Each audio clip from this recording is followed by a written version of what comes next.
The topic is bed sores. దీని ఇంకో పేరు ప్రెషర్ అల్సర్ అంటాం.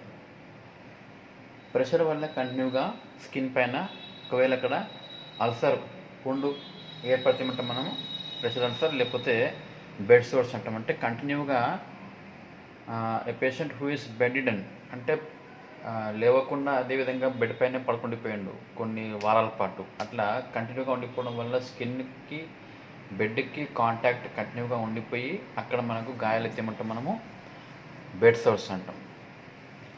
A pressure ulcer or pressure sores or decubitus ulcer or bed sores, వీటి పేర్లు అన్నమాట ఇవన్నీ. It is a localised injury to skin and other underlying tissues, usually over a bony prominence. So మనకు bony prominence అంటే bones బయటికి బాగా కనిపించే prominence అన్నమాట.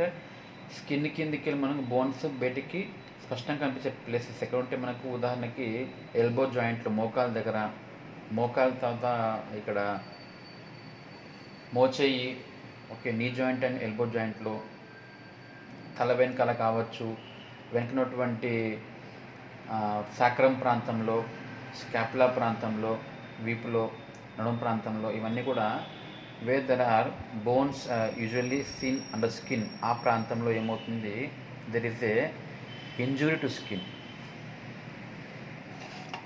As a result of prolonged and relieved pressure. అంటే ఇక్కడ చాన్నాళ్ళ పాటు ప్రెషర్ అదేవిధంగా ఉండి ఉండి ఉండి అక్కడ ఏమవుతుంది, స్కిన్కి చెడిపోయాడ అల్సర్ అవుతుంది. దీన్ని మనము బెడ్ సోర్స్ అంటాం లేదా ప్రెషర్ అల్సర్ అంటాం. So what are the risk factors, ఎక్కడ ఇది వచ్చే అవకాశం ఎక్కువగా ఉంటుంది? ఫస్ట్ వన్, ఫ్రిక్షన్, బాగా రాపిడి వల్ల స్కిన్కి తద్వారా దాని కింద ఉంటుంది బెడ్కి రాపిడి ఎక్కువ జరిగి, లేకపోతే ఇంపైర్డ్ సెన్సరీ పర్సెప్షన్, అంటే ఇక్కడ సెన్సేషన్ లేదు. సెన్సేషన్ ఉంటే మనకు ఏమవుతుంది, ఏదైనా చికాకు అనిపిస్తున్నా, దురద అనిపిస్తున్నా, మంట అనిపిస్తున్నా మనం జరుగుతాం, మనం స్కిన్ జరుగుతాం మనకి. ఇక్కడ ఏమి పేషెంట్కి స్కిన్కి సెన్సేషన్ లేకపోతే ఎంత రాసుకున్నా కూడా స్కిన్ కింద ఉన్నటువంటి బెడ్కి నొప్పిలు ఉండదు, దురద ఉండదు, మంట ఉండదు. సో అది అట్లే కంటిన్యూ అయిపోయి అల్సర్ ఏర్పడుతుంది. ఇంపైర్డ్ ఫిజికల్ మొబిలిటీ, కంటిన్యూగా దెర్ ఇస్ నో మొబిలిటీ, కదలికలు లేవు ఫిజికల్లీ, అట్లే ఉండిపోయిండు, అదో కారణము. ఆల్టర్డ్ లెవెల్ ఆఫ్ కాన్షియస్నెస్, స్పృహ అనేది లేదు, ఈజ్ అన్కాన్షియస్, అంటే ఇక్కడ స్పృహ లేకుండా ఉన్నాడు. అప్పుడు ఏమవుతుంది, he's not able to move by himself, తను కదలేకపోతున్నాడు, అట్లే ఉండి ఉండి ఉండి స్కిన్కి అల్సర్ ఏర్పడవచ్చు. ఫీకల్ అండ్ యూరినరీ ఇన్కాంటినెన్స్, అంటే involuntary no control of urination or stool passing. అప్పుడు ఏమవుతుంది, యూరిన్ అనేది పాస్ అయినప్పుడు అది స్కిన్కి కాంటాక్ట్ అయ్యి తడి అట్లే ఉండి ఉండి ఉండి కూడా అల్సర్ ఏర్పడవచ్చు. లేకపోతే మాల్ న్యూట్రిషన్, తగిన పోషణ లేకపోతే ఏమవుతుంది, స్కిన్కి తగినటువంటి న్యూట్రిషన్స్ లేకపోతే స్కిన్ మెత్తగా అయిపోతుంది, సన్నగా అయిపోతుంది, easily it may get injured. Dehydration, బాడీలో వాటర్ ఏమైంది, తగ్గిపోయింది, స్కిన్ డ్రై అయిపోతుంది, ఈజీలీ అల్సర్స్ ఏర్పడతాయి. Excessive body heat, so there is a over heat of the body, ఆ హీట్కి ఏమవుతుంది, రాపిడి అయినప్పుడు ఇంకా ఎక్కువ హీట్ అయ్యి అల్సర్స్ ఏర్పడవచ్చు. ఇంకా అడ్వాన్స్డ్ ఏజ్, అంటే ఇక్కడ patient is very old enough. So old ఉన్నప్పుడు ఏమవుతుంది, స్కిన్లో ఉన్నటువంటి మనకైతే స్కిన్లో డైలీ కొన్ని మిలియన్స్ ఆఫ్ సెల్స్ చనిపోతే పుడుతూ ఉంటాయి, కాబట్టి skin is always good in it's texture, అది స్కిన్ అనేది టెక్స్చర్ బాగుంటుంది. కానీ యాజ్ వి గ్రో ఓల్డర్ మనకేమవుతుంది, స్కిన్లో ఉన్నటువంటి సెల్స్ అనేవి చనిపోతాయి, కానీ స్టిల్ కొత్తగా అనేవి ఉత్పత్తి కాకపోవడం వల్ల డెడ్ సెల్స్ అట్లే ఉండిపోయి స్కిన్ మొత్తము డ్రై అయిపోతుంది, సన్నగా అయిపోతుంది అనమాట ఓల్డ్ పీపుల్లో. అటువంటి వారికి అల్సర్స్ ఈజీగా వచ్చేస్తాయి. ఇంకా క్రానిక్ మెడికల్ కండిషన్స్, అంటే పేషెంట్కి ఏమైనా దీర్ఘకాలికంగా ఏమైనా వ్యాధులు ఉన్నాయి, ఉదాహరణకి డయాబెటీస్ ఉంది, లేదా సివిడి కార్డియో వాస్కులర్ డిసీజ్, ఏమైనా గుండె జబ్బులు ఉన్నాయి, అదో కారణం కావచ్చు. So what are the common sites, ఎక్కడెక్కడ మనకు ఈ అల్సర్స్ ఏర్పడే అవకాశం ఉంది? ఎల్బో, మోచేయికి, ఇన్నర్ నీస్, మోకాల వెనకాల, back of head and years, తల వెనకాల, చెవు వెనకాల, షోల్డర్ జాయింట్లో, హిప్ జాయింట్లో, తర్వాత ఫీమర్ ఉంది కదా, ఫీమర్ బోన్ తొడక దానికి సైడ్ ఉన్నటువంటి గ్రేటర్ ట్రకాంటర్లో, లేకపోతే లోవర్ బ్యాక్, బటక్స్ పిరుదులకి, హీల్ పాదం యొక్క వెనుక ప్రాంతం, ఇవన్నీ ఏంటివి the places where we have chance of getting the pressure sores లేదా బెడ్ సోర్స్. సో దీంట్లో వీ హ్యావ్ సమ్ స్టేజెస్ ఉంటాయి. Stage 1 non blanchable redness of intact skin. అంటే ఏంది ఇక్కడ there is non blanchable erythema, skin అంతా ఎర్రగా అయిపోతుంది, ఒత్తితే గుంతలాకి ఏం పడకుండా ఉంటుంది అన్నమాట. ఇది మనము నాన్ బ్లాంచబుల్, ఒత్తినప్పుడు గుంత పడితే ఏమంటామో బ్లాంచబుల్ అంటాం. సో బోనీ ప్రామినెన్స్, బోన్ ఎక్కువగా ఉన్న ప్రాంతంలో ఏమవుతుంది ఎర్రగా ఉండిపోయినటువంటి మచ్చలు ఉంటాయి. ఇది స్టేజ్ 1 అంటాం. దీంట్లో ఏమవుతుంది there is skin discolouration, warmth వేడిగా ఉంటుంది, ఎడెమా ఉంటుంది వాపు, at the time he may also have pain.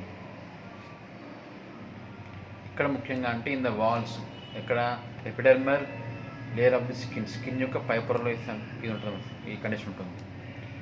Stage 2 దీంట్లో ఏమవుతుంది the partial thickness skin loss or blister, skin యొక్క పైన పొర పోవడము, అట్ సేమ్ టైం బ్లిస్టర్స్ అంటే బొబ్బలు రావడం, బెలూన్ లాగా రావడం ఉంటుంది. There is loss of some dermis and epidermis, skin యొక్క dermis layer at same time epidermis layer కూడా లాస్ అయ్యే అవకాశం ఉంటుంది. దీంట్లో ఏమవుతుంది there is shallow open ulcer with red pink wound without slough. ఇక్కడ ఏమవుతుంది అల్సర్ ఏర్పడుతుంది, ఎలా ఉంటుందో అంతా చూడడానికి ఎర్రగా పింక్ కలర్గా ఉన్న గాయం ఉంటుంది, స్లవ్ పైన పక్కులు అనేవి ఏమి ఏర్పడవు అనమాట. స్టేజ్ 3 దీంట్లో ఏమవుతుంది full thickness of skin is last, పైన స్కిన్ మొత్తం లేచిపోతుంది అనమాట. డెర్మిస్ ఎపిడెర్మిస్ దాని కింద లేరు అన్నీ లేచిపోయి దాని కింద ఉన్నటువంటి ఫ్యాట్ కూడా బయటికి కనిపిస్తుంటుంది, కొవ్వు కూడా బయటికి కనిపిస్తుంటుంది. ఇది స్టేజ్ 3 అంటాం. దీంట్లో dermis epidermis at same time skin కింద ఉన్నటువంటి సబ్ క్యూటినస్ టిష్యూస్ కూడా లాస్ అయిపోతాయి. స్టేజ్ 4 ఇది. దీంట్లో ఏమైంది full thickness tissue is lost, చాలా మందంగా మొత్తం పోతుంది అన్నమాట.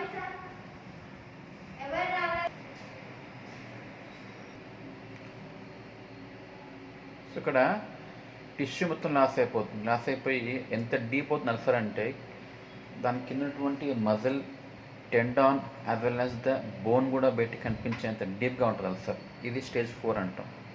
నా వెల్సీ the complications of the ulcers ఏముండవచ్చు, దీనివల్ల ఏం కావచ్చు. The patient may undergo cellulitis, complete cells అన్నీ చనిపోయి స్వెల్లింగ్ వచ్చి ఉండే కండిషన్ అనమాట. తర్వాత they may have even the bone and joint infections, అంటే ఇక్కడ బోన్ జాయింట్స్ ఎక్స్పోజ్ కావడం వల్ల బయటికి ఇన్ఫెక్షన్స్ కావచ్చు, సెప్సిస్ కావచ్చు, even he may going to cancer. So how to prevent this bed source? First one, position change the position frequently for every 15 minutes. పవన్కి ఒకసారి patient మీరు కదిలిస్తూ ఉండండి.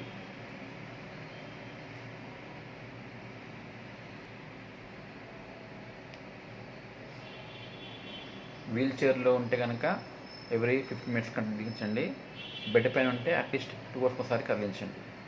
తర్వాత skin inspect the skin for pressure source regularly, స్కిన్ని ప్రతిసారి గమనిస్తుండే, ఏమన్నా ulcers ఏర్పడ్డాయో గమనిస్తూ ఉండాలి. Nutrition, పేషెంట్కి హెల్దీగా ఉన్న డైట్ని ఇవ్వండి అన్నమాట. దీనివల్ల ఏమవుతుంది స్కిన్ ఇన్ఫెక్షన్ రాకుండా ఉంటుంది, ఒకవేళ ఇన్ఫెక్షన్స్ వస్తే వూండ్స్ వస్తే ఈజీగా హీల్ అవుతాయి. అడెక్వేట్ హైడ్రేషన్, బాగా వాటర్ని తాగిస్తూ ఉండాలి. తర్వాత లైఫ్ స్టైల్ మార్చాలన్నమాట పేషెంట్ది. అంటే ఇక్కడ ఏంది in case is having habit of smoking, he has to quit the smoking, అలవాటు మానుకోవాలి, డైలీ ఎక్సర్సైజ్ చేయాలన్నమాట. తర్వాత ఏం చేస్తాము use the pressure relieving devices, ఒత్తిడిని తగ్గించేటువంటి కొన్ని డివైస్ వాడుకోవాలి. ఉదాహరణకి మామూలు బెడ్ కాకుండా he may have to use air mattress, గాలితున్నటువంటి బెడ్స్, వాటర్తున్న బెడ్స్ ఉండాలన్నమాట. Water mattress or air mattress. Treatment ఏంది carefully follow the schedule for turning and repositioning. పేషెంట్ని చేంజ్ ఎలా చేయాలి పొజిషన్ అంటే ఒక షెడ్యూల్ ఉంటుంది అనమాట. ఇక్కడ చూడండి, వీల్ చైర్లో అయితే ఎవ్రీ 15 మినిట్స్, బెడ్లో అయితే 2 అవర్స్ ఒకసారి మారుస్తూ ఉండడం చేయాలి. యూజింగ్ సపోర్ట్ సర్ఫేసెస్ అంటే ఇక్కడ పేషెంట్కి కింద సపోర్ట్ ఇచ్చేటువంటి కుషన్స్, ప్యాడ్స్, బెడ్స్ ఉండాలన్నమాట. Cleaning to keep the wounds clean and prevent infection. ఏం చేయాలి మీరు, wounds can be gently washed with water and mild soap. వాటర్తో మైల్డ్ సోప్తోన వాష్ చేస్తూ ఉండండి. ఓపెన్ సోర్స్ ఉంటే కనుక, అంటే సోర్స్ ఓపెన్ అయిన బయటికి స్టేజ్ 2 వచ్చిననుకుందాం, అప్పుడు ఏం చేయాలి మీరు సెలైన్తో వాష్ చేయండి. చేసి డ్రెస్సింగ్ని పెట్టిన ప్రతిసారి డ్రెస్సింగ్ మీరు ఏం చేయాలి, first you have to wash with the saline.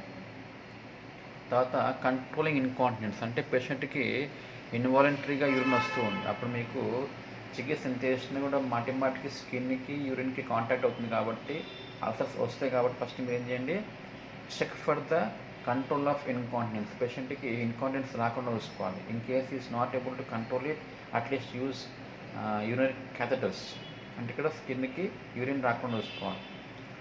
Removal of damaged tissue, దీన్ని ఏమంటే మనము డీబ్రిడమెంట్ అంటాం, అంటే చనిపోయిన టిష్యూ తీసేసేయడం. To heal properly the damaged, dead or infected tissue ఏం చేయాలి, షుడ్ బి రిమూవ్డ్, పైనుంచి తీసేసేయాలన్నమాట. అండ్ కెప్ట్ ఫ్రీలీ, ఎప్పుడు ఫ్రీగా ఉంచాలని తీసేసి. డ్రెస్సింగ్స్ ఇవ్వాలి బాగా. ఓరల్లీ మనము యాంటీబయాటిక్స్ ఇస్తుంటాం అన్నమాట. మంచి ఆహారం ఇవ్వాలి. పేషెంట్కి కేర్ తీసుకునే మనిషి ఉంటుంది కదా, వాడికి ఎడ్యుకేట్ చేయాలి, హెల్త్ ఎడ్యుకేషన్. అవసరమైతే సర్జికల్లీ రిపేర్ చేసేయాలన్నమాట. ఏం చేస్తున్నారు మనము, టిష్యూ ఫ్లాప్ అంటే స్కిన్లో వేరే ప్లేస్లో ఏదైనా టిష్యూ ఉంటే తీసుకొచ్చి ఆ ప్లేస్లో మనము అక్కిచ్చేస్తాం. దీన్ని మనం గ్రాఫ్టింగ్ అంటాం. లేకపోతే హెల్దీ టిష్యూని ఆ ప్లేస్లో అక్కిచ్చేయడం, లేకపోతే go for the plastic surgery అన్నమాట. So as a nurse role ఏంది ఇక్కడ మీది, నర్స్ షుడ్ కంటిన్యూస్లీ అబ్జర్వ్ ఏమిటి, predisposing factors for the bed sores. Bed sores రావడానికి కారణం ఏందో మనం ముందే ఎప్పుడు కనుక్కుంటూ ఉండాలన్నమాట. తర్వాత స్కిన్ కండిషన్స్ ఎట్లున్నాయి అనేది అట్లీస్ట్ డైలీ 2 times అన్నా చెక్ చేస్తున్నారన్నమాట. ప్రెషర్ వచ్చేటువంటి ప్లేస్ ఉన్నటువంటి ఆస్కారం ఉన్న ప్లేస్లో మనం ఖచ్చితంగా ఇన్స్పెక్ట్ చేస్తూ ఉండండి. తర్వాత స్కిన్ని ఎప్పుడప్పుడు పాల్పేట్ చేస్తుండండి. అక్కడ ఏమన్నా వేడి అనిపిస్తే ఎంబడే ప్లేస్ని మార్చాలి, పొజిషన్ మార్చేసేయాలి. సో స్కిన్ డ్రైగా ఉందా చూడండి. తర్వాత తేమతో ఉండాలి మన స్కిన్. అది తర్వాత స్కిన్లో బ్రేక్స్ ఉన్నాయా, పగుళ్ళు ఉన్నాయా చూడండి అన్నమాట, గమనిస్తూ ఉండాలి.